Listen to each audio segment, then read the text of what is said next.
antinatalists that are promoting the compassionate aspect of it, and then just talking to them about the reality of it instead of and this stupid tactic that people use. Just a heads up, I'm recording. I don't know if it pops up on your notification or anything. Okay, yeah, I see it. Yeah. Well, what's also interesting to me is what is the true death cult? Everyone here knows the answers, sure. Oh, right. Yeah. It parents, right? If there's any group that guarantees death, it's parents. They're the death cult. And so it's completely opposite of what people want to believe. Parents are in a death cult. They ensure death. They worship death. This is what they do. They're good with that. We're the opposite. We don't want that. That's what's so amazing to me. We're the polar opposite of parents. Yeah, that's a good point. Yeah. I mean, really. I forgot. I remember I was going to have a hangout earlier because there was the Guardian article that came out. How did you feel that? How did you all think it went? Did you read it? I think I read it, but I don't remember it. Yeah, it was a while ago. Is that the one that Dana's was interviewed for? Yeah, it was Dana and Amanda. Raphael. I'm probably. Oh yeah. Dana might. I thought she did a pretty good job, all things considered. It was I think of all the articles I've read, it was definitely had the least amount of snark that I could detect. Yeah, I think I'm remembering it now better. And I say I would give it an A if I were grading it as far as its accuracy and presentation. I think they represented what you had to say fairly well, not knowing your own mind, but it came across like, yeah, that seems right. Thank you. I tried hard too. Yeah, no, good job. Excellent. Thank you very much. I appreciate that.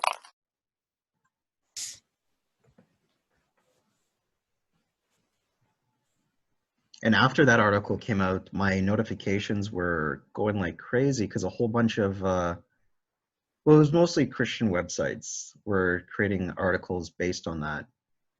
Yeah, it is interesting that Christian websites tend to talk more about ethics than a lot of other mainstream. Yeah, right. A lot of people saw that as a negative. I think it helped create more conversation. Yeah. I think some poor kid probably has to read that stuff, because that's all his parents are ever exposed to. And that might be the first time that they ever hear about anti-natalism. Who knows? Right. Could go anyway. Could go ahead. Well, it's an interesting, quick little story. I was raised in a very conservative and religious environment. You had to go to church meetings 3 times a week, sing, praise the Lord, all that. It's indoctrination to the highest level. My mom didn't really wear jewelry because that would distract from God and things like that. No swimsuits, but we had to. You were Baptist, weren't you? No, I was actually pretty good because I realized the only way out was to become an adult and leave. Were you a Baptist? No, it's worse than that. It was a very fundamentalist Christian. Oh, fundamentalist. Oh, no. Yeah. I mean, Baptists can get away with murder as far as I was concerned compared to what we had. Mm-hmm. Hey, what's that joke about, why don't fundamentalists have sex standing? You know this joke? No. People might think they're dancing. But anyway, so I went through that, and they basically wanted the men of the organization, the young men, to start to learn to preach and teach and those kind of things. So I had this dream as I had to go up there and give these little lectures and speeches. When I finally had the nerve, when I was about 17, I really thought to make it my last one and just read them the riot act from the pulpit and tell them everything I wanted to say about what was wrong with what they believed. But I never did it. I thought that's just going to create so many problems for my mom and my brothers that I didn't do it, but I just always had this dream of actually just giving them really good questions to consider and then just walking off the stage and never coming back. But well, that's the biggest problem, Kirk, is it's when you go to church, it's a monologue. It's never a dialogue. It's always just a monologue at you. There's no conversation. No, there's not. And I was going to take advantage of that, actually, because I would have the stage and the mic, and they would have had to like pull me off the stage, which would have been quite an interesting, or cut the mic is what they probably would have done. But that was just a teenage dream I had. I just want to make a quick comment about what you started with there about the death cult. I do agree with that the end consequence is death, but when just to offer a principle of charity, I don't think people are thinking that when they're thinking of having a child. They want to produce. They're doing it for the sake of having life. Like they want the goods to outweigh the bad, right? Like that the death is worth the life of a good life.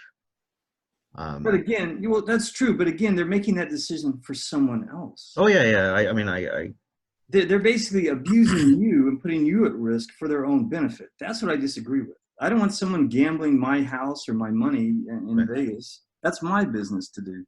For sure, yeah. So someone should not do that. So I don't really give parents that much slack. I know there's sometimes parenting happens.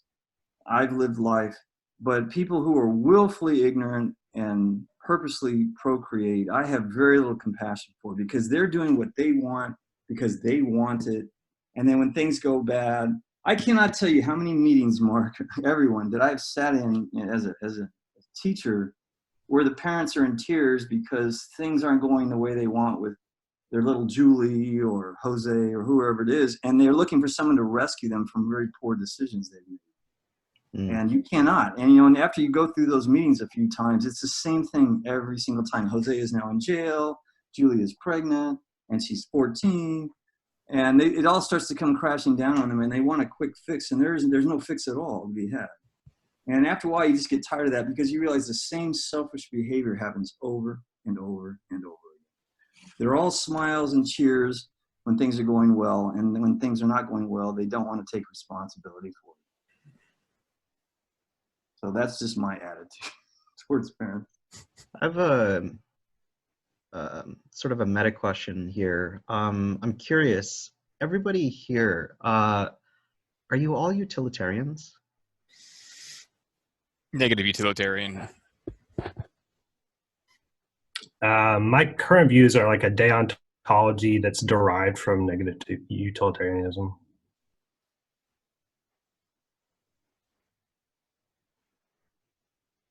You want to define utilitarianism, Mark, just to be clear? I'm going to do a poor job defining it. Life Sucks, do you have? Yeah, it's just a consequentialist form of normative ethics where, only the consequences of actions matter. So vegan Antinatalist is saying that he uses that as a basis to make a rule-based form of ethics, basically. And then the difference between classical utilitarianism and negative utilitarianism is a classical utilitarian would say the happiness of the majority is what's important, and a negative utilitarian would say like the suffering of a minority is more important. So it's suffering focused ethics. So one example I used during this roundtable was like a gang rape, where a classical utilitarian might say, okay, well, the 10 men are getting their needs met, they're experiencing pleasure, so their happiness has more value than the suffering of the one, whereas a negative utilitarian says that's just ridiculous. The suffering of the one has more ethical value than the pleasure of the many. That's how I see it. Okay, well, the one question I would have in that definition is, what if the person chooses it? So if they have their own choice, for instance, I decide to take a very long hike and I end up with blisters. Is that okay? In other words, I'm suffering, but I'm choosing this suffering, and that was my choice. That's where I draw the line. If someone wants to poke themselves in the eye with a stick, and no one else will suffer because of it, then I'm okay with that. Does that fit under negative utilitarianism? It's hard to say because you're not hurting anyone but yourself. But you could be hurting people. You could be causing suffering for others because they have to care for you and take time out of their own lives. Right, but if that weren't the case, then would it be okay with negative utilitarianism? I would think so. I Okay, mean, well, I guess self-harm is still bad, but does a person in my opinion, that's not that doesn't fall into the category of a moral act, because right. in my opinion, moral acts are between moral agents. And so in that way, you're kind of like, you're assuming that you're consenting to your own actions, right? And that is to say, if you had full capacity, like obviously there's some people that don't have capacity and they end up harming themselves, you would want to prevent that. If somebody had full capacity and decided they wanted to harm themselves for some reason because they had some belief that they're going to get some benefit out of that, then yeah, that's totally fine. But yeah, it's like asking, could you, like, what if you knew everything about your life was going to be like and you decided to go back in time and procreate yourself or something? Yeah, but for me, then I would generally agree with negative utilitarianism, although I usually don't try and put myself in various boxes. I don't consider myself liberal or democratic or Republican. It's just a common theme that I've noticed. Yeah, I would say I mean, I guess it's hard to say. I think most, not many, antinatalists are negative utilitarians. I mean, Mendham is an example. Benatar, he makes negative utilitarian and deontological arguments in Better Never to Have Been. What would Julio Cabrera be considered? I mean, Vegan Antinatalist knows more about him, but I would consider him to be a deontologist. Would you agree with that? Yeah, I would say just from his principles, he would be more of a deontologist. Yeah. Which is what exactly? So deontology is basically a system of normative ethics that takes some kind of principles and derives duties and obligations and responsibilities out of them. And so they come up with, it's almost kind of like rule utilitarianism. You come up with specific types of acts or behaviors or obligations towards others that doesn't necessarily have to take into account the specific consequences. So for example, Julio Cabrera thinks that in principle, manipulating another person is bad. And so he takes that and says, when you're bringing somebody into existence or taking them out of existence, you're manipulating their being. And so that manipulation in and of itself is a bad thing. And he doesn't take into account whether or not maybe sometimes you bring somebody into existence and maybe that actually reduces suffering overall for other people. He doesn't, even if that was the case, he would say that doesn't matter, that doesn't justify the manipulation. In other words, using someone else for your own gain or even others' gains is... Yeah, well, that's actually a really classical rule from Kant, not using a person as a means to an end. You have to use a person as their own end, right? So that's actually a classical deontological principle from Kant, is not using another person as a means to an end. Yeah. Now, this manipulation, if I can interject, and just to understand a little more, because classical philosophy and naming and grouping and things, I haven't spent a lot of my time because it just seems much simpler to me than that. But in this conversation, if you had someone who has pulled a gun on you, is it okay to manipulate that person, let's say psychologically, so that they don't shoot you? Is that okay? Yeah, I mean that actually does get a little bit more complicated, but when he's because that's more like self-defense, right? So like they're actually the perpetrator or whatever. Mm-hmm. But absolutely. So yeah, he kind of like spells out and kind of like specifies what he means by like manipulating in terms of what it is to manipulate another person in the moral sense. Whereas you're using more like kind of a colloquial terminology for the term like manipulate. Mm-hmm. Well, let's say you have what I consider a lot of times indoctrination, but you have everyone at 8 a.m. in a school system stands up and recites a pledge with the hand on their heart. It's indoctrination, it's patriotism, but is that okay because you're trying to develop this us versus them mentality, which maybe helps society move along and not just disintegrate? In other words, is it just become kind of gray when you start looking at issues like that, or is it some kind of absolute understanding? I just think it's really complicated. It's really complex. Okay. Have any of you read his new book? What is it called? Discomfort and Moral Impediment? I bought it. It's very expensive. It's Yeah. like it's like over $100 on Amazon. But I felt like since I'm the one person that kind of has like the Antinatalist like Julio Cabrera video out there, that I should like probably buy his new book.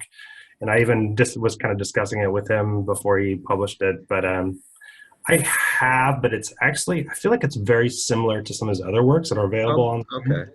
But it's still good. Still worth. So, There's no foreseeable date to have that translated, is there? well, there's an English version, but it's like smaller, right? Yeah, there's an English version out. Well, is it smaller? Was it originally written in Spanish? What was it? I think Portuguese, because I think he's Brazilian, or he lives in Brazil. I think he speaks Spanish and Portuguese, so I don't know what the original one is in. Well, if you're just thinking shorter in length, then that's almost always true, because my experience with Spanish is it takes about 25 to 50% more words to say the same thing in English. And this is not because I love you, you will not be born, right? No, this is a different work. This is his newest work. Okay, because I'm having a hard time finding anything translated from him substantively. Yeah, previously, like the translations of his work were not the best. So it's, ideas are kind of complex, and then add onto that like philosophical jargon, and then add onto that like translation issues, and it's kind of a mess to get through. Yes, I feel like there's definitely something lost in translation. Yeah, sometimes. What would your review of the book be like? Should we just read his like previous work, or like what's the it's like MEA, short form for something? Yeah, I would recommend before delving into the new book, if you want to spend a lot of money on it. The Minimal Ethical Articulation. This is right. why I find his stuff hard to read. Yes. That's he just like a good like continental style philosopher. He uses a lot of acronyms and like jargon, specific kind of jargon, like to his own work. But so like the minimal ethical articulation is just like the minimum principle of ethics that are universal to all system of ethics. And so that's basically that you have to take the other into account. And then he kind of goes from there and then derives some of his principles and what have you. So his kind of, his whole spiel with the negative ethics is that any kind of positive system of ethics assumes that it's possible to follow the minimal ethical articulation, and he points out that's actually not possible. Any kind of life-affirming ethics is contradictory to the minimal ethical articulation, because within life you have to harm others. If you want to survive and live, you can't take others' interests into account 100% of the time. So because of that, he says that human beings and life in general has what's called the moral impediment. So that's the moral impediment, is that you can't actually be 100% ethical as a person who's continuing to live. Now, I'm sorry, I was just going to say, now Cabrera is against abortion, isn't he? Yeah. So how does he justify that?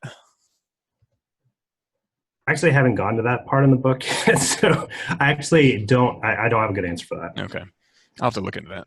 Well, wouldn't it just be an extension of killing versus, prevention of creation? It's just an extension of us, like you were saying, Mark. I mean, you really don't want to be a part of a death cult, right? It's not a plan. It doesn't work. Historically, it hasn't worked. It's hypocritical because it basically says, well, gee, I'm the one that gets to decide, and I'm still alive, but I want to kill you.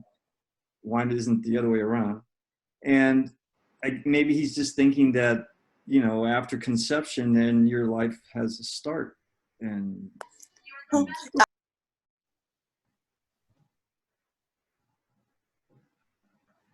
yeah, I think that is the basic gist of it, to be honest. I think he considers it a life, and I think he refers back to his type of manipulation kind of thing. So, but I think Cabrera is actually a really interesting read. Like he just comes at it from what we in philosophy we call like ontology. So just like talking about the fundamental and intrinsic like elements of life itself, and talking about how those are actually bad or morally bad in any kind of way you can imagine bad to be, which is which is interesting. And he talks about the good things in life actually being reactive to the bad things. So the original version has 720 pages, and the English version is 270, and it doesn't have chapters on animals, politics, religion, and some others. But the book won the Brazilian Award ABEU 2019. I don't know if that means anything to you guys. that seems very odd. They would translate a book and leave out That many chapters, yeah. 60% of it. That I don't, because I know there are people that can translate from Portuguese, if you say, to English. There are people on this planet that know both languages. I don't understand why they wouldn't just translate. That's odd. Yeah. I am saving up to buy it. It's like 150 bucks, isn't it? That is amazing. That is a lot. I think it's because like he thinks differently than Benatar, and I find that fascinating. I'm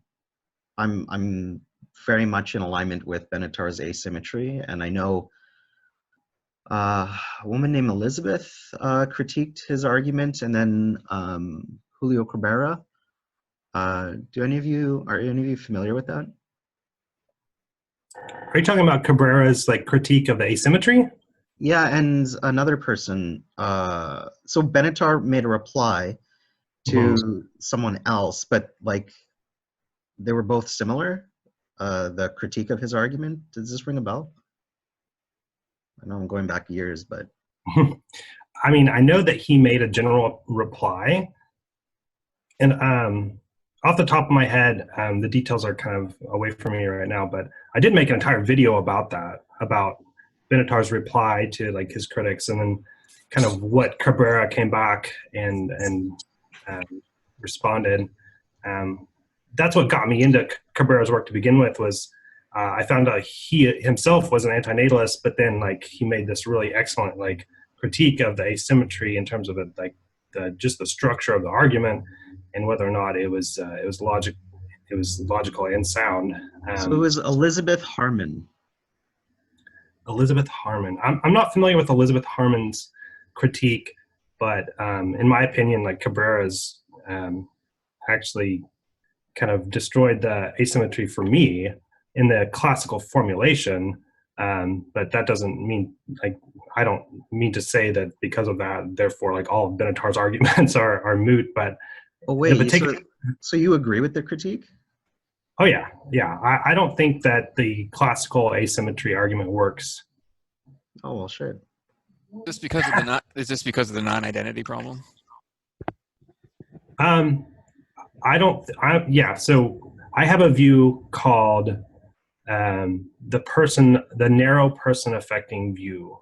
So I don't think that anything can be good or bad if there's no particular person there to experience goodness or badness, because I think goodness or badness is intrinsic to sentience, right? And so in the classical asymmetry argument, he puts the value of good on the prevention of the suffering that would occur.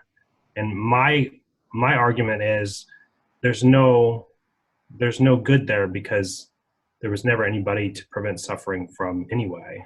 And so you can't have good in a vacuum. There's no such thing as good in a vacuum.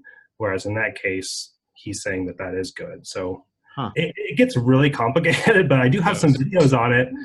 If you're interested in like the critique itself, you can find them on my channel if you want. And I articulate it better on the video because I haven't thought about these things in a while. So, well, this non-identity problem, as you say, I really don't see a problem. I've never have totally grokked the asymmetry argument because I just don't think it's necessary, and to have to label things good and bad. If it works for people, that's great. For me, it's just much simpler. But sorry about that. I lost my train of thought. But basically, what someone is saying is that you can't act to prevent harm or a situation that hasn't happened yet. You can't use prevention to mitigate it. This seems really odd to me that someone would argue that, or if they're arguing against the way he explains this asymmetry, because to me that's basically what it comes down to. Is you're trying to argue, if you don't agree with that in some shape or form, that you can't use your imagination to prevent harmful events that haven't yet occurred. And that just sounds absurd, because that's just fundamentally what prevention is. You wear a seatbelt, you get a vaccine, you educate your children so they don't starve to death because they can't have a profession or a job. I mean, all those things that people do are about future imaginary and unrealized events. And that's all you're doing when you I don't have a son or a daughter because I think that they will suffer for no good reason, just maybe for my own ego. So, I don't know. I don't quite understand, the opposition to the asymmetry argument, but I can also understand that I don't really grok it in the sense that I don't think it's even necessary just to enact prevention, what I call prevention of bad things happen. Yeah, Kirk, I agree with you. Like, it really gets into the philosophical weeds, and it's not something I harp on much anymore because I like you said, I think it's a lot simpler than that. Like, there's so many good arguments for antinatalism. You don't have to refer to the classical asymmetry, Benatar's classical asymmetry argument to convince anybody. Like, there's so many other arguments and so many good principles behind it. But yeah, like, it's just complex because prevention is good, but then like, the way he makes the argument, he has to like refer to this like possible world scenario, and he uses that to justify one of his premises, but then denies that you can't use the same counterfactual scenario to justify another premise. So it's called an abuse of the counterfactuals. So it's just one of those things that gets too complicated into the philosophical weeds. If you want to delve into it, you can, but that's why I don't like to, bring it up too often anymore, because I'm kind of like over that. Like, there's how many videos did you make on it? There was a couple videos. One was like, you know the title of it? Because you have a few videos there. Yeah, I'll find the ones and I'll just link to them in the chat. And okay, thank you. But yeah. Yeah, even Peter Singer said he doesn't even know what to make of the non-identity problem. It's just, it's one of the things that kind of confuses people. Well, I think it's a non-problem, really, because, I guess one perspective I have, and maybe it's a little different. I'm not sure how old everyone is here, but being 60 plus now, I had to do this on my own when I was young without any information. Anti-natalism really didn't exist as a term or a movement or any of those things. It was quite interesting and surprising to me when I started to find it out there, saying, hey, I figured that out on my own. I've believed this my whole life. And so then you have these more structured arguments.